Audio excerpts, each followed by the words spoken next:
Hello guys, welcome back to my YouTube channel concept of classes. Guys, हर दिन की तरह आज भी मैं लेकर आया हूँ आज के आपके लिए क्लास 10th के अंतर्गत है विष के दांत। जी हाँ, ये बड़ा ही सार्थक शीर्षक कहानी है। इस पे आप गौर करेंगे। कहानी तो आप पढ़ लिए होंगे, अगर नहीं पढ़े तो पढ़ लीजिए। उसके बाद मैं आपको यहाँ पे क्वेश्चन आंसर करवा रहा हूँ, देखेंगे आप ध्यान से। चलिए फिर देर न करते हुए स्टार्ट करते हैं हम आज के क्लास को। गाइस, सबसे पहले मैं देखूंगा लेखक का परिचय। सबसे पहले ये तो पाठ 2 है, ठीक है। सबसे पहले आप यहाँ पे गौर कर लें कि ये पाठ 2 है, पाठ 2 है और इसका नाम है विष के दांत और ये एक कहानी है। क्या है ये कहानी? ये भी याद रखना कि विष के दांत क्या है, ये एक कहानी है। अब देखिए सर, लेखक का परिचय पहले हम लोग करेंगे, ठीक है, क्योंकि इससे भी ऑब्जेक्टिव पूछी जाती है। तो इसको लिखने वाले लेखक का नाम है नलिन विलोचन शर्मा जी। नलिन विलोचन शर्मा जी है और इसका जन्म कब हुआ था? 18 फरवरी 1916 को बदरघाट पटना में हुआ था। पटना के एक जगह का नाम है जिसका नाम है बदरघाट, वहीं पे इसका जन्म हुआ था 18 फरवरी 1916 को। इनके पिता का नाम पंडित रामावतार शर्मा है। मतलब हमारे नलिन विलोचन शर्मा जी जो है विष के दांत कहानी के लेखक, इनके पिताजी का नाम क्या? रामावतार शर्मा जी है। चलिए आगे देख लेते हैं। माता का नाम क्या है? रत्नावती शर्मा। मतलब नलिन विलोचन शर्मा जी जो है उनके माता का नाम क्या है? रत्नावती शर्मा। आगे देख लेते हैं। इनकी भाषा क्या थी? इनकी भाषा भोजपुरी थी। सबकी एक भाषा होती है ना। इनकी भाषा क्या थी? भोजपुरी थी। इनकी मृत्यु कब हुई? 12 सितंबर 1961 को इनकी मृत्यु हो गई, ठीक है जी। अब देखते हैं आगे इसकी प्रसिद्ध रचना क्या है। दृष्टिकोण, साहित्य का इतिहास, दर्शन, मानदंड, संत परंपरा, कहानी संग्रह इत्यादि इनका जो है प्रसिद्ध रचना है। किनका? हमारे नलिन विलोचन शर्मा जी का। देखिए स्कूली शिक्षा इन्होंने कहां से की? पटना कॉलेजिएट स्कूल से की। उसके बाद स्नातक इन्होंने पटना विश्वविद्यालय से एमए हिंदी और संस्कृत में किए और फिर उसी विश्वविद्यालय के अध्यक्ष भी बने बाद में, ठीक है। वो बताएंगे ऑब्जेक्टिव में कब बने। चलिए अब देर न करते हुए इसके प्रश्न और उत्तर पे चलता हूं मैं, ठीक है। चलिए फिर देर न करते हुए चलते हैं इसके प्रश्न और उत्तर पे। सर, मेरा पहला आज का प्रश्न ये है कि कहानी विष के दांत के शीर्षक की सार्थकता स्पष्ट कीजिए। आखिर इसका सार्थक क्या है, तो उसको हम लोग को स्पष्ट करना है। देखिए स्पष्ट कर दिया हूं मैं, आपको देखना है। प्रस्तुत कहानी में कहानीकार नलिन विलोचन शर्मा जी अमीरों की कथाकथित मर्यादा पर व्यंग्य किया है। व्यंग्य मतलब उस पर प्रकाश डाला गया है, ठीक है। इसमें गरीबों पर अमीरों के शोषण और अत्याचार पर प्रकाश डाला गया है। इसमें गरीबों पर अमीरों के शोषण और अत्याचार पर प्रकाश डाला गया है इस कहानी के अंतर्गत, ठीक है ना। जी हाँ, यह कहानी महल और झोपड़ी की लड़ाई की कहानी है। जी हाँ, यह कहानी अमीर और गरीब की लड़ाई की कहानी है। अमीर बोले तो महल और गरीब बोले तो झोपड़ी के बीच की कहानी है। इस लड़ाई में महल की जीत में भी हार दिखाई गई है। इस लड़ाई में महल की जीत में भी हार दिखाई गई है। जी हाँ, बड़े लोग तो रोब दिखाकर अपने काम करते हैं, सही बात है कि नहीं। लेकिन नियम के अनुसार जाए तो फिर वो फीका पड़ जाएंगे गरीब के सामने। तो वही बात है कि इस कहानी में महल की जीत में भी हार दिखाई गई है। मदन द्वारा पीटे जाने पर खोखा के जो 2-2 दांत टूट जाते हैं। मदन कौन था भाई? मदन गिरधर लाल का बेटा था। खोखा कौन था? हमारे सेन साहब का लड़का था, जिसका दूसरा नाम क्या था भाई? काशू था। आप ऑब्जेक्टिव में मिलेगा ये सब, ठीक है। तो मदन द्वारा पीटे जाने पर सेन साहब के लड़का जो था काशू, उसका 2-2 दांत टूट गया था। वह अमीरों की प्रदर्शन प्रियता और गरीबों के उनके अत्याचार का प्रतीक है। वह अमीरों की प्रदर्शन प्रियता और गरीबों पर उनके अत्याचार का प्रतीक है। मतलब वो एक संकेत दिया कि अगर गरीब पे अत्याचार करोगे तो ऐसा ही हाल होगा, है ना। चलिए आगे देख लेते हैं। इसलिए निसंदेह कहा जा सकता है कि विष के दांत इस स्थिति से बड़ा ही सार्थक शीर्षक है। यह आपका हो गया 1 नंबर का आंसर, ठीक है। आप नोट करते जाएंगे, मैं अब आगे कंटिन्यू करता हूँ। स्क्रीनशॉट ले लेंगे या फिर स्किप करके नोट करेंगे, ठीक है बच्चों। चलिए अब मैं चलता हूँ क्वेश्चन नंबर 2 पे। क्वेश्चन नंबर 2 क्या है? देखिए क्वेश्चन नंबर 2 क्या है। सेन साहब के परिवार में बच्चों के पालन पोषण में किए जा रहे लिंग आधारित भेदभाव का अपने शब्दों में वर्णन करें। सेन साहब के परिवार में बच्चों के पालन पोषण में किए जा रहे लिंग आधारित भेदभाव में अपने शब्दों में वर्णन करें। चलिए हम कर रहे हैं वर्णन, आप देख लीजिए। सेन साहब अमीर आदमी थे, सब कोई जानते हैं, कहानी पढ़ लेंगे। उनके 5 लड़कियां थी। कितनी लड़कियां थी? सेन साहब के 5 लड़कियां थी और एक लड़का था जिसका नाम था काशू, बोले तो खोखा। ठीक है, चलिए। उस परिवार में लड़का और लड़कियों के पालन पोषण में भिन्नता थी। उस परिवार में लड़का और लड़की के पालन पोषण में भिन्नता थी, अर्थात लड़का और लड़की के लिए अलग अलग नियम थे। ठीक है ना, चलिए आगे देखते हैं। लड़कियों के लिए घर में अलग नियम थे, लड़कियों के लिए घर में अलग नियम थे, दूसरे तरह की शिक्षा थी और उनके लिए शिक्षा व्यवस्था भी अलग तरह की निर्धारित की गई थी। किनके द्वारा? सेन साहब के द्वारा। लड़का के लिए अलग नियम, अलग शिक्षा थी, लड़कियों के लिए सामान्य शिक्षा व्यवस्था थी। वह लड़कों को शुरू से ही इंजीनियर के रूप में देखा जा रहा था। कौन? सेन साहब खोखा को शुरू से ही इंजीनियर रूप में देखा जा रहे थे या देखना चाह रहे थे। चलिए आगे देखते हैं। लड़कियां कठपुतली स्वरूप थी। लड़की कठपुतली स्वरूप थी। कठपुतली स्वरूप का मतलब हुआ कि बस जो बोलो वही करो, वो अपने उंगली के मतलब इशारे पे नचाना। ठीक है ना? हाँ, तो लड़कियों को उंगली के इशारे पर नचाता था, मतलब जो बोलना वैसे करो, ऐसे, मतलब उसको बांध के रख दिया गया था। उनकी आत्म इच्छा को प्रकट नहीं होने दे रहे थे। कौन? हमारे सेन साहब। आगे देख लेते हैं। लड़कियां कठपुतली स्वरूप ही होती है। वही लड़का के लाड़ प्यार के अनुसार सिद्धांतों को बदल देना सेन साहब के परिवार के लिए सामान्य बात हो गई थी। लड़का के लाड़ प्यार के अनुसार मतलब लड़का थोड़ा मोड़ा ठूक ठाक किया, जैसे कि मान के चलिए कार का कोई हेडलाइट तोड़ दिया, तो सेन साहब कह रहे थे लगता है ये इंजीनियर बनना चाहता है, इसलिए इसको खोल के देखना चाह रहा था कि आखिर है इसके अंदर क्या। लेकिन उन्होंने ये नहीं समझा कि ये बदमाशी है, नहीं, उन्होंने ये समझ रहा था कि लगता है ये इंजीनियर बनना चाह रहा है। ठीक है, तो उनके लालन पोषण और इन आदतों के अनुसार सेन साहब जो है अपना सिद्धांत ही बदल दिए कि चलो इसको इंजीनियर ही बनना है, इसको ठोक ठाक करने दो, तोड़ फोड़ करने दो, उसमें कोई दिक्कत नहीं। लेकिन वहीं पे लड़कियां कर दे तो उनके लिए बहुत बड़ी अपराध है। कैसे? सेन साहब के अनुसार। ठीक है, अतः इस तरह से इस परिवार में लिंग आधारित भेदभाव का मौजूद था। इस तरह से परिवार में लिंग आधारित भेदभाव मौजूद था। चलिए, हो गया ये आपका क्लियर। आप स्क्रीनशॉट ले लेंगे या फिर नोट कर लेंगे स्किप करके। ठीक है, चलिए मैं आप आगे कंटिन्यू करता हूँ। क्वेश्चन नंबर 3 पे चलता हूँ कि क्वेश्चन नंबर 3 क्या है। देखिए, खोखा किन मामलों में अपवाद था? खोखा किन मामलों में अपवाद था? देखिए, मैं क्वेश्चन आंसर करवाने के बाद मैं आपको VVI क्वेश्चन आंसर भी बताऊंगा पूरे किताब का, तो आप टेंशन नहीं लीजिएगा, आप बने रहे मेरे साथ। चलिए आगे बात करते हैं। सेन साहब एक अमीर आदमी थे, उन्होंने हाल ही में एक नई कार खरीदी थी। ठीक है, किन मामले में अपवाद? तो देखिए, सेन साहब एक अमीर आदमी थे और उन्होंने हाल ही में एकदम नई एक कार खरीदे थे। वे किसी को गाड़ी के पास फटकने नहीं देते थे। फटकने का मतलब वह किसी को गाड़ी के आसपास घूमने नहीं देते थे। कहीं पर एक धब्बा दिख जाए तो क्लीनर और सोफर सामत आ जाती थी। कहीं पे भी थोड़ा सा भी दाग दिख जाए तो क्लीनर, मतलब समझते हैं ना क्या? क्लीनर का मतलब हो गया आपका क्या? पॉलिश। और सोफर की सामत आ जाती थी। सोफर बोले तो क्या? उनका ड्राइवर की सामत, मतलब एकदम तुरंत पहुंच जाता था कि चलो इसको ठीक करो। ठीक ना? हाँ, चलिए आगे देखते हैं। उनके लड़कियों से मोटर की कोई चमक दमक की कोई खास खतरा नहीं था। मोटर गाड़ी जो था अर्थात नया कार, उनका लड़की जो थी 5 लड़कियां, उनसे कोई उनका खास खतरा नहीं था। तो था किससे था? वो बदमाश लड़का खोखा से था। चलिए आगे देखते हैं। उनके लड़कियों से मोटर कार की कोई खास खतरा नहीं था, लेकिन खोखा सबसे छोटा लड़का था। खोखा सबसे छोटा लड़का था। वह बुढ़ापे का आंखों का तारा था। कोई आदमी अमीर हो, 5 लड़की पे एक लड़का हो, समझ सकते हैं ना वो लड़का कितना आसमान में उड़ने वाला होगा। अमीर बाप का बिगड़ा औलाद होगा वो, पक्का। चलिए आगे देखते हैं।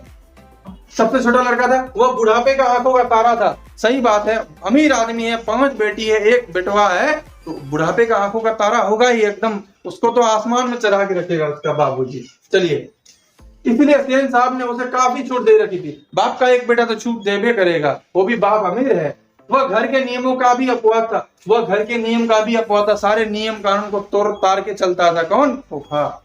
चलिए, इसलिए मोटर कार को कोई खतरा था तो केवल खोखा से, अर्थात कासू से। घर के नियम हो या और कोई मामला, उसके लिए सिद्धांत बदल जाते थे। घर का नियम हो या और कोई मामला, क्योंकि सबको जानता है ये को बेटा है, इसको तो बहुत प्यार देना ही पड़ेगा, नहीं तो मेरा ऊपर आगे मेरा कैसे चलेगा संतति, है ना। चलिए, घर के नियम हो या और कोई सिद्धांत, उसके लिए नियम बदल जाते थे। अतः इस प्रकार इन्हीं मामलों में खोखा अपवाद था। ठीक है, चलिए ये हो गया क्वेश्चन का आंसर। अब चलते हैं हम क्वेश्चन नंबर 3 हो गया क्लियर। अब चलते हैं क्वेश्चन नंबर 4 पे। चलिए देखते हैं। सेन दंपत्ति खोखा में कैसी संभावनाएं देखते थे और उन संभावनाओं के लिए उन्होंने उसकी कैसी शिक्षा तय की थी। कह रहा है सेन साहब जो है खोखा में कैसी संभावनाएं देखते थे और उनके लिए कैसी शिक्षा तय की है। देखिए सेन दंपत्ति खोखा में इंजीनियर होने की लक्षण देखते थे। कैसे इंजीनियर होने के लक्षण देखते थे? वे खोखा में इंजीनियर की संभावनाओं को मौजूद मानते थे। वो कहता था पक्का ये इंजीनियर बन ही जाएगा, एकदम मौजूद मानता था। कौन? सेन साहब अपने लाड़े प्यारे बिगड़े औलाद खोखा पे अर्थात कासू पे। चलिए देखते हैं। इन संभावनाओं के लिए खोखा को तकनीकी प्रशिक्षण दी जा रही थी। तकनीकी प्रशिक्षण का मतलब समझे? टेक्निकल प्रशिक्षण, टेक्निकल तरीके से उसको ट्रेन किया जा रहा था। सेन दंपति ने इंतजाम किया था कि 1-2 घंटे के लिए कारखाने का बड़े मिस्त्री के साथ ठोक ठाक किया करे। सेन दंपति साहब ने इंतजाम किया कि चलो बेटा तुम बड़े मिस्त्री के साथ ठोक ठाक करो, इंजीनियर बनने वाले हो। ऐसा कहीं होता है भैया? अरे नहीं होता है, वो तो पगला गया है सेन साहब। चलिए देखिए यहाँ पे, वे उस बच्चे को स्कूल की सामान्य शिक्षा से अलग रख अपने ढंग से ट्रेन करते थे। कौन? सेन साहब उसको स्कूली शिक्षा से दूर रख के वो अपने ढंग से ट्रेन करना चाहते थे। अब आप बताइए वो स्कूल बिना पढ़े लिखे क्या ऐसे ठोक ठाक करके इंजीनियर बन सकता है क्या? बिल्कुल नहीं बन सकता है। ये तो उनकी मतलब समझिए क्या बुड़बकी है। किसकी? सेन साहब की। चलिए इतना क्लियर है। अब हम चलते हैं क्वेश्चन नंबर 5 पे। आप इनको स्किप करके नोट करेंगे या फिर स्क्रीनशॉट लेकर नोट करेंगे, ठीक है? चलिए अब मैं क्वेश्चन नंबर 5 पे चलता हूँ। क्वेश्चन नंबर 5 क्या है? देखिए, हाँ, सब प्रसंग व्याख्या करें। अगर आप कहानी पढ़े होंगे तो ये बात जरूर आई होगी आपके सामने। लड़कियां क्या है? कठपुतलियां हैं। उनके माता पिता को इस बात का गर्व है। इस बात का कहने का मतलब क्या है, ये बात सुनिए। लेखक का कहने का मतलब यह क्या है? प्रस्तुत पंक्ति हमारे पाठ्य पुस्तक गोधूली भाग 2 के विश्व के दांत शीर्षक कहानी से ली गई है। ये कहां से ली गई पंक्ति? हमारे गोधूली भाग 2 के विश्व के दांत शीर्षक कहानी से ली गई है ये पंक्ति। चलिए ये बात तो लिखना पड़ेगा। जिसके रचनाकार नलिन विलोचन शर्मा जी हैं। इसमें सेन साहब की लड़कियों के बारे में चर्चा की गई है। सेन दंपति ने उन्हें क्या करना चाहिए की जगह क्या नहीं करना चाहिए की बात सिखाने पर अधिक ध्यान दिया है। मतलब जो करना चाहिए वो नहीं करने देंगे सेन साहब अपनी लड़कियों को, और जो करना चाहिए वो करने नहीं देंगे, लेकिन जो नहीं करना चाहिए वो करने को कहेंगे। तो भाई कठपुतली है ना, अपने उंगली में नचाना है, वही तो बात होता है। ऐसा नहीं है। सबको अपने मौलिक अधिकार अर्थात फंडामेंटल राइट्स को उपयोग करने का अधिकार है। तो ये जो अपने नियम के अनुसार चला रहे थे तो यही गलत बात था इसमें। तो देखिए सेन दंपति उन्हें क्या करना चाहिए की जगह क्या नहीं करना चाहिए की बात सिखाते थे। उनकी बच्चियां कठपुतलियां बनकर रह रही थी। उनकी बच्ची कठपुतलियां बनकर रह रही थी। कहने का मतलब ये सेन दंपति उंगली पे नचा रहे थे, बेटा ये करो ये नहीं करना, तो वो नहीं करते थे। तो ये तो कठपुतली हुआ ना। जैसे कि एक खिलौना होता है, इसको जैसे हम नचाना चाहे वैसे नाचता है। तो वैसे वो समझ लिए थे सेन दंपति अपने 5 लड़कियों को। तो इन पंक्तियों की उनकी बच्चियां कठपुतलियां बनकर रह रही थी। इन पंक्तियों के माध्यम से बेटा बेटी के भेदभाव पर प्रकाश डाला गया है। इन पंक्तियों के माध्यम से बेटा बेटी के भेदभाव पर प्रकाश डाला गया। सही बात है, क्योंकि अपने लड़के को वो जो मर्जी सो करने देते थे, लेकिन लड़कियों को नहीं कर देते थे। तो लिंग आधारित भेदभाव है कि नहीं? वो लड़का है तो कुछ भी करेगा और लड़की है तो ये कुछ नहीं करेगी, ऐसा नहीं है। लड़कियों को स्वतंत्र होकर विकसित होने का अवसर नहीं दिया गया है। लड़कियों को स्वतंत्र मतलब आजाद, खुली आजादी होकर स्वतंत्र होकर विकसित होने का अवसर नहीं दिया गया। मतलब जाओ तुमको जो मर्जी जैसे करना है पढ़ाई लिखाई करो, ऐसा नहीं है। उनके लिए सब कुछ निर्धारित करते थे कौन? उनके पापा सेन साहब। ये नहीं करना है तो नहीं करना है, ऐसा नहीं होता है। सबकी अपनी लाइफ होती है कि नहीं? जी हाँ। चलिए अब इनको फिर नोट करिए स्किप करके या फिर स्क्रीनशॉट लेकर, फिर हम आगे कंटिन्यू कर रहे हैं, ठीक है? चलिए अब हम आगे कंटिन्यू कर रहे हैं। ये 5 का खो हो गया। खो पे बात करते हैं। खोखा के दुर्लित स्वभाव के अनुसार ही सेनों ने सिद्धांतों को बदल दिया। खोखा के दुर्लित स्वभाव के अनुसार सेन साहब ने अपने सिद्धांत को बदल दिया। इस पंक्ति को कहने का मतलब क्या है सुनिए।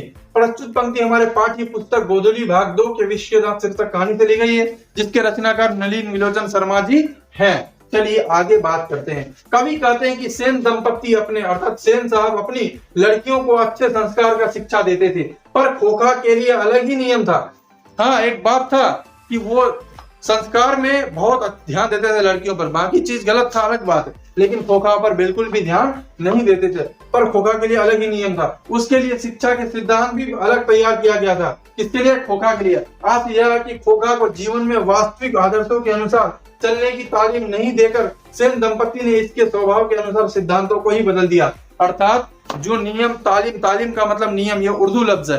तालीम मतलब जो नियम तालीम देना चाहिए बच्चे को जिंदगी जीने के लिए, उसको ना देकर वो बिल्कुल ही अलग तरह की शिक्षा दे रहे थे। आप बताइए, बिना पढ़े लिखे उसको इंजीनियर बनाना चाहते थे, उसमें इंजीनियर होने की संभावनाएं मौजूद मानते थे। क्या ऐसा हो सकता है? क्या बिना पढ़े लिखे कोई इंजीनियर बन सकता है? बिल्कुल नहीं बन सकता भाई।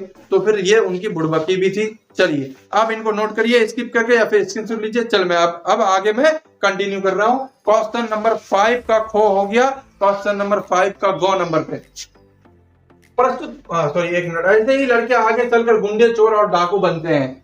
ये बहुत इंपॉर्टेंट क्वेश्चन है, ध्यान से देखिए। इस पंक्ति को कहने का मतलब क्या है देखिए। प्रस्तुत पंक्ति हमारे पाठ्य पुस्तक गोधूली भाग 2 के विश्व के दांत शीर्षक कहानी से ली गई, जिसके रचनाकार नलिन विलोचन शर्मा जी है। ये बात तो जानते ही आप लोग। चलिए, लेखक सेन साहब के माध्यम से बताया है कि महल में रहने वाले अपने आप को महान समझते हैं। महल में मतलब बड़ा बड़ा घर में रहने वाले बच्चे अपने आप को महान समझते हैं और झोपड़ी में रहने वाले को तुच्छ समझते हैं। झोपड़ी में रहने वाले को तुच्छ का मतलब एकदम गया से गया, गुजरा से गुजरा, बुर्बक से बुर्बक, महाबुर्बक समझते हैं। कौन? झोपड़ी महल वाले, ठीक ना। हाँ चलिए आगे देखते हैं। उन्हें अपना बच्चा होनहार दिखाई देता है। किसको? महल वाले को अपना बच्चा बड़ा होनहार दिखाई देता है, जबकि झोपड़ी में पलने वाला गुणवान बच्चा गुंडे, चोर और डाकू नजर आते हैं। ये किसने कहा था? ये कहा था सेन साहब ने, क्योंकि वही तो है महल वाले बड़े लोग। वो किसको कहा था? गिरधर के बेटे मदन को कहा था कि ऐसे ही लड़के आगे चलकर चोर, गुंडे और डाकू बनते हैं। इस बात को कहने का मतलब क्या था? तो ये मतलब था, मैंने व्याख्या कर दी। चलिए अब मैं आपको 5 नंबर का घ नंबर पे लेकर चलता हूँ। चलिए फिर आप इसको स्क्रीनशॉट लेकर या फिर स्किप करके नोट करिए। अब मैं आगे कंटिन्यू करता हूँ घ नंबर पे। हंस कौओं की जमात में शामिल होने के लिए ललक गया। इस बात का कहने का मतलब क्या है? तो फिर वही बात है, प्रस्तुत पंक्ति हमारे, ये पंक्ति कहां से ले गया? हमारे पाठ्य पुस्तक गोधूली भाग 2 के विश्व के दांत कहानी शीर्षक से ली गई है, जिसके रचनाकार नलिन विलोचन शर्मा जी हैं। चलिए, सुप्रसिद्ध लेखक नलिन विलोचन शर्मा जी का कहना है कि सेन साहब का बेटा कासू अर्थात खोखा गिरधर का बेटा मदन के जमात में शामिल होने के लिए यानी कि लट्टू नचाने के लिए मचल उठा, जिसे लेखक महोदय ने कहा है कि हंस कौओं की जमात में शामिल होने के लिए ललक गया और कासू पूर्व की भांति मदन पर अपना रोब दिखाना चाहा, जिसके कारण मदन और कासू में झगड़े हो गए और अंततः मदन ने कासू के 2 दांत तोड़ डाले। मतलब वो बड़ा बाप का बेटा था तो मदन पे एकदम रोब दिखाना चाहता था जबरदस्ती, नहीं हमको देव पे दो, लेकिन वो क्या किया? ऐसा उन्हें नहीं दिया, उसके लड़ाई किया और उसका 2 दांत तोड़ दिया और गरीबों पर उनके अत्याचार का प्रतीक अर्थात संकेत दे दिया। चलिए, ये आपका हो गया व्याख्या। आप इनको भी नोट करिए या फिर स्किप करके और या फिर स्क्रीनशॉट ले लीजिए। चलिए अब मैं आगे कंटिन्यू करता हूं क्वेश्चन नंबर 6 पे। ठीक है सर, चलिए क्वेश्चन नंबर 6 क्या है? सेन साहब और उनके मित्रों के बीच क्या बातचीत हुई और पत्रकार मित्र ने उन्हें किस प्रकार उत्तर दिया? एक दिन सेन साहब अपने मित्र से उनके मित्र आए थे मिलने। चलिए देख लेते। एक दिन की बात है कि ड्राइंग रूम में एक साहब कुछ दोस्त बैठे गपशप कर रहे थे। उनमें एक साहब साधारण अखबार नदीस थे और सेन के दूर के रिश्तेदार भी होते थे। साथ में उनका लड़का भी था। किनका? वो पत्रकार महोदय का, जो था तो खोखा से छोटा पर बड़ा समझदार और होनहार मालूम पड़ रहा था। किसी ने उसकी कोई हरकत देखकर उसकी कुछ तारीफ कर दी। किनकी? पत्रकार महोदय के लड़के की कोई तारीफ कर दी और उनसे पूछा कि बच्चा स्कूल तो जाता ही होगा। किनसे? पत्रकार महोदय से पूछा कि बच्चा बहुत अच्छा है, ये तो स्कूल तो जाता ही होगा। इसके पहले कि पत्रकार महोदय कुछ जवाब देते, अब पत्रकार महोदय कुछ बोलते अपने लड़के के बारे में, तब तक सेन साहब ने शुरू कर दिए, मैं तो खोखा को इंजीनियर बनाने जा रहा हूँ। खोखा को क्या बनाने जा रहा हूँ? इंजीनियर, बिना पढ़े लिखे इंजीनियर, मतलब मूर्ख इंजीनियर। ऐसा भी होता है क्या? अरे नहीं होता है, वो तो मूर्ख इंजीनियर सेन साहब थे। पत्रकार महोदय चुपचाप मुस्कुराते रहे। जब उसने फिर पूछा कि अपने बच्चे के बारे में उनका क्या ख्याल है, तब उन्होंने कहा, मैं चाहता हूं कि वह जेंटलमैन बने, कौन कह रहे हैं? ये पत्रकार महोदय कह रहे हैं, जो पूछा आपने उसके लड़के के बारे में। तो वो जेंटलमैन बने, मतलब एक नेक इंसान बने जो हर काम को एकदम बुद्धिजीवी वर्गों की तरह अच्छे से कर सके, यही ना? हाँ, ऐसे ही कर सके तो वो एक नेक इंसान बने, और कुछ बने उसका काम, उसे पूरी आजादी रहेगी, और जो कुछ भी बने उसके काम पे उसको पूरी आजादी रहेगी, मेरे तरफ से कोई भी फोर्स नहीं रहेगा, सेन साहब की तरह, ठीक ना? हाँ, सेन साहब इस उत्तर के शिष्ट और प्रचंड व्यंग पर ऐंठ कर रह गए। सेन साहब इस उत्तर को सुनकर ऐंठ कर रह गए, ऐसा न होगा, देखना बरका कर लेगा, हट कर रह गए। वो चाह रहे थे कि मेरे तरह इनका भी हो, कि इस पर कोई दबाव हो। ऐसा नहीं होता, दबाव में कभी कोई कुछ नहीं करता है, उसको आजादी दीजिए, जो करना होगा वो कर लेगा। बस इर्द गिर्द उनके चाल बच्चलन को ध्यान में रखना चाहिए, है कि नहीं? जी हाँ, चलिए आप इनको भी नोट कर लीजिए। अब मैं आगे कंटिन्यू करता हूँ क्वेश्चन नंबर 7 पे। चलिए, क्वेश्चन नंबर 7 क्या है सर? मदन और ड्राइवर के बीच के विवाद के द्वारा कहानीकार क्या बताना चाहता है? मदन और सेन साहब का जो ड्राइवर था कार का, उसके बीच एक झगड़ा हो गया था, उसके बीच कहा विवाद के द्वारा क्या बताना चाहते हैं कहानीकार? सुनिए, मदन और ड्राइवर के बीच विवाद के द्वारा कहानीकार बताना चाहते हैं कि अपने पर किए गए अत्याचार का विरोध करना पाप नहीं है। मतलब मदन के ऊपर क्या किया गया था? जबरदस्ती इल्जाम लगाकर पीटा गया था कि कार को ये मतलब खराबी पहुंचा रहा था। कौन? मदन, है कि नहीं? तो ये कौन किया था? ये आरोप कौन लगाया था? वो सेन साहब के ड्राइवर साहब ने, कार के ड्राइवर जो थे। तब उनको झपट्टा मारने लगते थे। कौन? मदन, बात बात पे मारने के लिए। सेन साहब की नई चमकती काली गाड़ी को छूने भर के अपराध के लिए मदन शोफर द्वारा घसीटा जाता है। बस नया गाड़ी जो लाया था ना, बस मदन छुआ था, उसी अपराध में शोफर द्वारा मदन घसीटा जाता है। शोफर बोले तो ड्राइवर के द्वारा मदन घसीटा जाता है, मतलब उसको घसीट के मारा जाता है ना? बस छोटी सी अपराध के लिए। यह गरीब बालक पर अत्याचार है, बिल्कुल है, गरीब बालक पर अत्याचार है। मदन द्वारा उसका मुकाबला करना अत्याचारियों पर विजय प्राप्त करने का प्रयास है, और मदन द्वारा उसका मुकाबला करना अत्याचारियों पर विजय प्राप्त करने का प्रयास है। और सही बात है, ये करना ही चाहिए, गलत नहीं है तो गलत नहीं है भाई, बड़ा हो या छोटा। चलिए, इसको भी आप नोट करिए, फिर हम आगे कंटिन्यू कर रहे हैं। स्किप करके नोट कर लीजिए या फिर स्क्रीनशॉट लीजिए। चलिए, अब मैं बात करूंगा क्वेश्चन नंबर 8 पे। क्वेश्चन नंबर 8 क्या है? कासू और मदन के बीच झगड़े का कारण क्या था? इस प्रसंग के द्वारा लेखक क्या दिखाना चाहते हैं? कासू और मदन के बीच झगड़े का कारण सिर्फ बचपन का हक था, बचपन का हक था जो मदन को नहीं मिला था। अगर मदन को कासू की गाड़ी छूने का अधिकार नहीं है, अगर किसको? मदन को कासू मतलब खोखा की गाड़ी छूने का अधिकार नहीं, क्योंकि छूने भर के अपराध में पीटा गया था, तो नहीं है, उसको नहीं है हक। चलो कोई बात नहीं, नहीं है, हक नहीं है। लेकिन कासू रोब दिखाकर लट्टू नचाना चाहता है। लेकिन कासू जो है रोब दिखाकर, गर्मी झाड़कर मदन से लट्टू लेकर नचाना चाहता है, जो मदन के विचार से गलत था। सही बात है, गलत हो भाई, जब हमको तुम्हारा कार नहीं छूना है तो तुम मेरे पास लट्टू नचाने क्यों आओगे? चल निकल।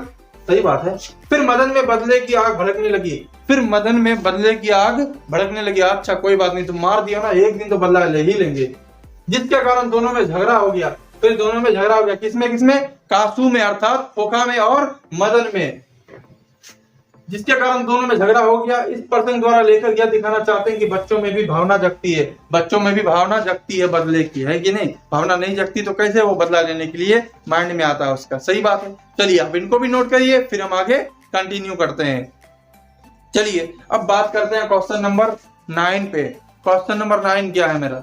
देखिए, महल और झोपड़ी वालों की लड़ाई में अक्सर महल वाले ही जीतते हैं, पर उसी हालत में जब दूसरे झोपड़ी वाले उनकी मदद अपने ही खिलाफ करते हैं। लेखक के इस कथन को कहानी के एक उदाहरण देकर पुष्टि कीजिए। तो कर दिए हैं। देखिए, खोखा और मदन की लड़ाई महल और झोपड़ी की लड़ाई का प्रतीक है। खोखा को मुंह की खानी पड़ती है, मतलब गाली, हमेशा गाली। इस आन बान के झगड़े में झोपड़ी वाले की जीत होती है। इस आन बान की लड़ाई में झोपड़ी वाले की जीत होती है, क्योंकि खोखा का मदन के दूसरे मित्रों ने साथ नहीं दिया। क्योंकि मदन का दूसरा जो मित्र था वो मदन का ही साथ देगा, खोखा का साथ कैसे देगा? अक्सर यह देखा जाता है कि ऐसी गलती पर झोपड़ी में रहने वाले लोग अपने ही खिलाफ आवाज लगाते हैं, और ऐसा देखा जाता है कि झोपड़ी में रहने वाले लोग अपने ही खिलाफ आवाज लगाते हैं। चलिए, ये हो गया आपका, इसको भी आप नोट करिए, फिर हम आगे कंटिन्यू करते हैं। चलिए, अब मैं बात करूंगा क्वेश्चन नंबर 10 पे। क्वेश्चन नंबर 10 क्या है मेरा भाई? चलिए क्वेश्चन नंबर 10 पे बात कर लेते हैं। क्वेश्चन नंबर 10 है, रोज रोज अपने बेटे मदन की पिटाई करने वाला गिरधर मदन द्वारा कासू की पिटाई करने पर उसे दंडित करने की बजाय अपनी छाती से क्यों लगा लेता है? कहता है कि मदन रोज गलती करता था और रोज अपने पापा गिरधर लाल से पिटाई खाते थे, रोज अपने पापा गिरधर लाल से पिटाई खाते थे। लेकिन एक दिन क्या हुआ, जब कासू और मदन की लड़ाई हुई तो उनके पापा को, किनके पापा को? मदन के पापा को, जो सेन साहब की फैक्ट्री में कर्मचारी थे, उनको बिना वजह ही नौकरी से निकाल दिया गया। और उस दिन जब मदन घर आया तो उनको मारने की बजाय छाती से लगा लिया। देखिए कितनी बड़ी बात है। अब ये इसका राज क्या है सुनिए। रोज रोज अपने बेटे मदन की पिटाई करने वाला गिरधर मदन द्वारा कासू की पिटाई करने पर, मदन मतलब गिरधर का बेटा जो है वो कासू की पिटाई, सेन साहब का लड़का कासू अर्थात खोखा की पिटाई करने पर दंडित नहीं किया। कौन? गिरधर लाल अपने बेटे मदन को दंडित नहीं किया उस दिन, बल्कि उसे अपने सीने से लगा लिया। सेन साहब गिरधर लाल अपने बेटे मदन को क्या किया? उस दिन दंडित नहीं किया बल्कि अपने सीने से लगा लिया, क्योंकि सेन साहब ने गिरधर को बिना कारण ही नौकरी से हटा दिया। क्योंकि सेन साहब जो है गिरधर लाल को, जो उसके फैक्ट्री में कर्मचारी थे, बिना कोई कारण का नौकरी से हटा दिया। जो गिरधर, ये गिरधर होगा यहाँ पे बच्चों, गिरधर हो जाएगा। जो गिरधर के साथ अन्याय था, जो गिरधर के साथ क्या था? अन्याय था, बिल्कुल था। गलती कासू ने किया, दंड भी उसी को मिलना था। गलती कासू का था, गलती उसका था, तब ना मदन मारा, हाँ, लेकिन दंड भी उसी को मिलना चाहिए था। लेकिन यहाँ उल्टा हो गया, उसको बिना वजह बिना कारण ही कर्मचारी के पद से हटा दिया गया सेन साहब के द्वारा। किसको? गिरधर लाल को, अर्थात मदन के पिताजी को। चलिए, लेकिन वह ऐसा नहीं कर सका। कौन? गिरधर लाल चाहता तो कासू को दंडित कर सकता था, लेकिन वह ऐसा नहीं कर सका। कौन? गिरधर लाल ऐसा नहीं कर सका।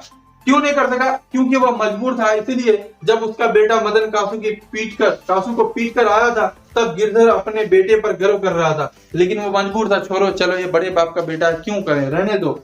तो इसलिए वो जब मजबूर था, उसका बेटा जब मदन कासू को पीट कर आया था, तब गिरधर अपने बेटे पर गर्व कर रहा था और साथ ही साथ अपने में खुशी का अनुभव कर रहा था कि चलो ये तो कम से कम बदला ले लिया अपने मार की। हाँ, चलिए अब इनको भी आप नोट कर लीजिए। अब मैं आगे कंटिन्यू करता हूं, ठीक है। चलिए अब मैं बात करूंगा क्वेश्चन नंबर 11 पे। क्वेश्चन नंबर 11 क्या है? क्वेश्चन नंबर 11 को देख लेते हैं। क्वेश्चन नंबर 11 है, सेन साहब मदन और कासू और गिरधर का चरित्र चित्रण करिए। मतलब इस कहानी में सेन साहब, मदन, कासू और गिरधर का चरित्र कैसा है वो आपको दिखाना है, ठीक है। चलिए दिखा देते हैं। सबसे पहले सेन साहब है तो उनकी कर देते हैं। सेन साहब एक बहुत बड़ा व्यापारी है, बिजनेसमैन। उसकी आर्थिक स्थिति बहुत अच्छी है। आर्थिक स्थिति मतलब रुपया पैसा से कमी नहीं है। वह एक महत्वाकांक्षी है। वह अपने बदमाश पुत्र खोखा में इंजीनियर बनने की संभावना देखते हैं। उनकी 5 लड़कियां हर नियम को मानने वाली है, लेकिन उनके पिता उसके शिक्षा की चर्चा कभी नहीं करते हैं। किनके? वो 5 लड़कियों की पिता। कौन? सेन साहब। उनकी चर्चा कभी नहीं करते, उनकी बड़ाई कभी नहीं करते, जबकि वो पढ़ने में बहुत तेज, नहीं करते हैं। लेकिन उनके पिता उसके शिक्षा व्यवस्था कभी भी बुराई नहीं करते हैं। इस बात से यह स्पष्ट होता है कि सेन साहब में लिंग भेदभाव का भी अहंकार है। सही बात है, उसमें सेन साहब में लिंग आधारित भेदभाव का भी बहुत अहंकार है। लड़का है तो बुराई करते जाओ, भले वो गलती करे या फिर पढ़े ना पढ़े, लेकिन लड़की की कभी भी उसने बुराई नहीं करी, जबकि लड़कियां पढ़ने में अच्छा भी। इसलिए इस बात से यह निकलता है, स्पष्ट होता है कि सेन साहब में लिंग आधारित भेदभाव का भी अहंकार था। अतः इन सारी बातों से स्पष्ट होता है कि सेन साहब के चरित्र पर धन दौलत के कारण बुरा प्रभाव पड़ा है। धन दौलत के कारण इन सबको उन्होंने भूल गया। जो गरीब परिवार होता है उसमें कभी भी ऐसा नहीं होता है, जिसके कारण अपनी सूझबूझ भी खो बैठे, जिसके कारण अपनी सूझबूझ क्या सही है क्या गलत वो भी खो बैठे। बस ओनली पैसा दिखने लगे। किसको? सेन साहब को। चलिए ये था हमारे सेन साहब का चरित्र चित्रण, इसको आप नोट करिए। फिर हम आगे चलते हैं, आप बात करते हैं मदन के चरित्र पे। चलिए, मदन एक गरीब बाप का बेटा। उसका बाप कौन? गिरधर लाल का बेटा है, लेकिन उसमें भी साधारण लड़कों की तरह ईर्ष्या है, द्वेष और बदले की भावना जगती है। साधारण लड़कों की तरह ईर्ष्या, द्वेष और बदले की भावना जगती है। ईर्ष्या बोले तो क्या? जलनखोरी। द्वेष बोले तो क्या?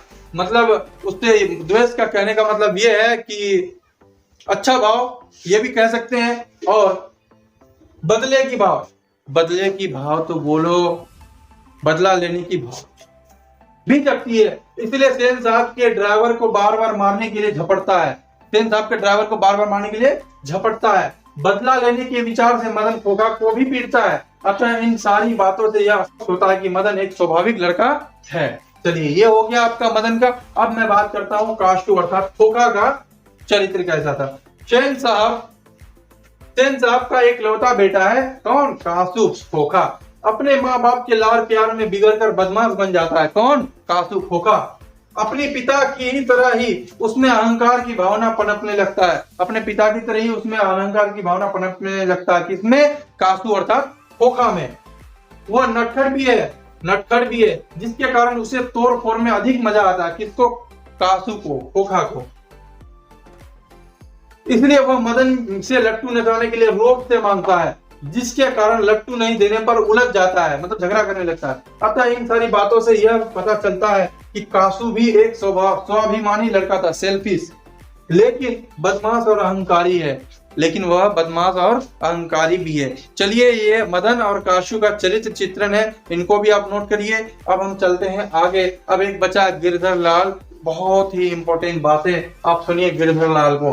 गिरधर लाल एक आर्थिक रूप से कमजोर व्यक्ति है, गरीब था तभी तो वो नौकरी करता था सेन साहब की फैक्ट्री में, लेकिन वह ईमानदार और वफादार कर्मचारी है। ईमानदारी से काम करता था और वफादारी भी था, उसका नमक खाता था तो उतना उसका काम करके देता था। अपने मालिक साहब के गलत निर्णय को भी आसानी से स्वीकार कर लेता था। अपने मालिक साहब को गलत निर्णय देते थे सेन साहब के, ऐसा नहीं ऐसा करो, वो गलत होता था लेकिन वो स्वीकार करता था क्योंकि उसके यहाँ नौकरी करता था। गिरधर वर्तमान को भी आधार मानता है, क्योंकि सामान्य पिता की तरह मदन को सजा भी देता है। वह वर्तमान को भी आधार मानता है, क्योंकि जब मदन गलती करता था तो उसको पीटता भी था। कौन? हमारे गिरधर लाल। लेकिन नौकरी से हटाने के बाद उसी बेटे को गले से भी लगाता है। सही बात है, बिना वजह से नौकरी हटा दिया तो बेटा अब हम बेटे को नहीं पीटेंगे। वह एक सफल गृहस्थ धर्म का पालन करता है। कौन? हमारे गिरधर लाल, क्योंकि वह मुसीबतों में भी घबराता हुआ मालूम नहीं पड़ता है, मुसीबत में भी वह नहीं घबराता है। अतः इन सारी बातों से पता चलता है कि गिरधर एक स्वावलंबी और संघर्ष करने वाला व्यक्ति है। बात समझ गए? चलिए अब इनको भी नोट करिए। अब हम आगे फिर कंटिन्यू करते हैं। चलिए नोट कर लिए होंगे, चलिए अब हम आगे कंटिन्यू करते हैं। बच्चों अब इसको नोट करते जाएंगे, मैं आपको VVI क्वेश्चन भी बताऊंगा। चलिए, आपकी दृष्टि में कहानी का नायक कौन है? तर्कपूर्ण उत्तर दें। आपकी दृष्टि में कहानी का नायक कौन है? तर्कपूर्ण उत्तर दें। देखिए हमारी दृष्टि में कहानी का नायक मदन है। कौन है? मदन है। नायक के बारे में पुरानी कहावत बदल चुकी है। पहले यह धारणा मतलब मानना, ये नियम था कि नायक वही हो सकता है जो ऊंचे खानदान में जन्म लिया हो, शिक्षित हो, युवा हो, कला प्रेमी हो। लेकिन नायक के बारे में अब यह शर्त मान्य नहीं है। ऐसा नहीं है, ऐसा नहीं होता है कि बड़ा खानदान का लड़का ही नायक बनेगा, ऐसा नहीं है। कोई भी पात्र नायक पद का अधिकारी हो सकता है, चाहे कहानी हो या फिर किसी भी चीज में कोई भी पात्र, मतलब जो पार्ट होता है उस चीज का, कोई भी पात्र नायक पद का अधिकारी बन सकता है। जैसे इस कहानी में कौन कौन है? ये इसमें कौन कौन सा पात्र है? ये एक सेन साहब एक पात्र है, गिरधर एक पात्र है ना? हाँ, तो वही बात है कि कोई भी पात्र बन सकता है नायक। चलिए, जो सारे पात्रों में सबसे ज्यादा प्रभावशाली हो, कथा वस्तु में उसका ही महत्व सबसे अधिक हो, इस दृष्टि से सोचने पर अच्छी तरह से मालूम होता है कि इस कहानी का नायक मदन ही है। इसमें मदन का ही चरित्र सबसे अधिक प्रभावशाली है। खोखा के विष के दांत उखाड़ने की महत्वपूर्ण घटना का संचालक भी मदन ही है। तो इस विष के दांत कहानी का नायक कौन है भाई? मदन है। ऑब्जेक्टिव है ना? जी हाँ। चलिए फिर आगे कंटिन्यू करते हैं क्वेश्चन नंबर 13 पे। क्वेश्चन नंबर 13 क्या है भाई? देख लेते हैं। आरंभ से ही कहानीकार का स्वर व्यंग्यपूर्ण है, ऐसे कुछ प्रमाण उपस्थित करिए। चलिए देखते हैं। आरंभ से ही कहानीकार का स्वर व्यंग्यपूर्ण है, ऐसे कुछ प्रमाण निम्नलिखित है। 100 नंबर, आप कहानी 1 नंबर भी ले सकते हैं। कहानी के प्रारंभ में ही नई मोटर कार की बात की प्रस्तुति व्यंग्यात्मक शैली में है। सही बात है। आगे देखते हैं। कहानी के माध्यम से कहानीकार ने अमीरों की प्रदर्शनशीलता और गरीबों पर उनके अत्याचार पर व्यंग्य किया है। सेन साहब के 5 लड़कियों के गुणों की चर्चा माता पिता का कठपुतली तरह अपने लड़कियों पर गर्व करने की बात व्यंग्यात्मक शैली में कही गई है। सेन साहब द्वारा खोखा को एक इंजीनियर के रूप में देखना, उनकी हमेशा प्रशंसा करना भी व्यंग्यात्मक बात है। कहानीकार ने बच्चे के पालन पोषण के लिए लिंग आधारित भेदभाव पर भी व्यंग किया है। जब मदन दूसरे बच्चे के साथ साथ लट्टू नचाता है तब वहां खोखा के पहुंचने पर व्यंग्यात्मक शरीर में कहते हैं कि हंस कौवे की जमात में शामिल होने के लिए ललक गया। कहानी में सभी पात्रों के चरित्रों के माध्यम से व्यंग्यपूर्ण संदेश बड़ा ही मार्मिक बना हुआ है, बड़ा ही विचित्र बना हुआ है। ठीक है, चलिए इस चैप्टर का अंतिम और लास्ट क्वेश्चन पे हम बात करते हैं। ठीक है, फिर आपको दूसरे वीडियो में आपका मिलेगा क्या, इसका ऑब्जेक्टिव, पीबीआई ऑब्जेक्टिव। ठीक है, चलिए अंतिम और लास्ट सवाल पे बात करते हैं। विष के दांत कहानी का सारांश लिखें। प्रस्तुत कहानी में कहानीकार ने अमीरों की कथाकथित मर्यादा पर व्यंग्य किया है। इसमें गरीबों पर अमीरों के शोषण और अत्याचार पर प्रकाश डाला गया है। इस कहानी के अंतर्गत विष के दांत शीर्षक कहानी महल और झोपड़ी की लड़ाई की कहानी है। मदन द्वारा पीटे जाने पर खोखा के जो दांत टूट जाते हैं वह अमीरों की प्रदर्शन प्रियता और गरीबों पर उनके अत्याचार का प्रतीक है। ठीक है, आगे देखते हैं। मदन अमीरों की प्रदर्शन प्रियता और गरीबों पर उनके अत्याचार के विरुद्ध एक चेतावनी है, एक वार्निंग है। अगर हम गरीबों पर तुम अगर करोगे अत्याचार तो हम ऐसे ही सबक सिखाएंगे तुम्हारे इर्द गिर्द आगे पीछे के इंसान को, जैसे कि मदन ने उनके बेटे को सिखाया है ना। चलिए, शाश्वत विद्रोह है। शाश्वत बड़ा ही विचित्र एकदम समझिए कि एकदम कड़ी जवाब वाला विद्रोह मतलब युद्ध है कि अगर अमीर आदमी गरीब पर करेगा तो उसके खिलाफ मदन एक चेतावनी है, वार्निंग है। यही इस कहानी का लक्ष्य। अतः निसंदेह कहा जा सकता है कि विष के दांत इस दृष्टि से बड़ा ही सार्थक शीर्षक है। चलिए, आप इनको नोट कर लिए होंगे या फिर कर लेंगे। चलिए, ये हो गया आपका चैप्टर 2 का क्वेश्चन आंसर पूरी तरह से समाप्त। चलिए, आज के लिए इतना ही। आपको मैं दूसरे वीडियो में इसका हम पीबीआई ऑब्जेक्टिव करवा देंगे। ठीक है, चलिए आज के लिए इतना ही। तब तक के लिए बाय, मिलते हैं अगले वीडियो में। अगर आपको वीडियो पसंद आई हो तो लाइक कर दें, चैनल को सब्सक्राइब कर दें और अपने दोस्त में भी शेयर कर दें क्योंकि लाभ सबको मिल सके। चलिए फिर आज के लिए बाय, मिलते हैं अगले वीडियो में। तब तक के लिए बाय।